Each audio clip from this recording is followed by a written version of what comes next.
नमस्कार, Ujjwala home kitchen मध्ये तुमच्या सर्वांचे मनपूर्वक स्वागत आहे। आज आपण बघणार आहोत आवळ्याचा ज्यूस कसा तयार करायचा व त्याचे औषधी गुणधर्म फार संजीवनी सारखे काम करतो हा आपल्यासाठी। त्यापूर्वी जर आपण चॅनलला सबस्क्राइब केलं नसेल तर नक्की सबस्क्राइब करा। आवळे घेतलेत आपण 7 ते 8, काळी मिरी घेतली 3-4, अर्धा चमचा जिरे घेतलेले आहे आपण, कढीपत्ता घ्यायचा आहे आपल्याला 15 ते 20 पानं आणि थोडंसं आपण काळं मीठ घेतलेलं आहे येथे।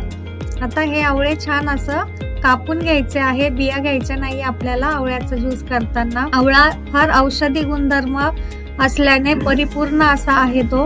विटामिन सी, विटामिन ए असल्यामुळे आपण रोज सकाळी जर हा ज्यूस घेतला तर आपल्या डोळ्याची दृष्टी सुधारते। केस गळण्याच्या जर आपल्याला समस्या असतील तर त्यापासूनही आपल्याला आराम मिळतो।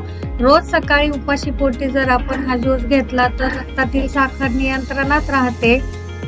किंवा सांधेदुखी जर असेल तर सांधे सुद्धा दुखायचे कमी होतात किंवा सांध्यांवरची सूज कमी होते। असा हा बहुगुणी आवळा सर्वांनी रोज 1 ग्लास हा प्यायला पाहिजे आणि हिवाळ्याच्या सीझन मध्ये भरपूर प्रमाणात अवेलेबल असतो हा। पाणी टाकायचं आहे आपल्याला, किती ज्यूस बनवायचा आहे 1 ग्लास पाणी आपण यामध्ये टाकून घेतलं आहे 8 ते 10 आवळ्यांसाठी। हे बघा छान असं बारीक करून घ्यायचं आहे आणि सर्व छान असं गाळून घ्यायचंय आपल्याला। यामध्ये फक्त आपण आवळा आणि मीठ टाकलं तरीही चालू शकतो, कारण तो स्वतःमध्येच परिपूर्ण असा पदार्थ आहे, फळ आहे हे। आणि ते कुठल्याही स्वरूपात आपण खाल्लं, शिजून खाल्लं, वाळून खाल्लं किंवा त्याचा ज्यूस खाल्ला तरी त्याच्यातले गुणधर्म अजिबात कमी होत नाही।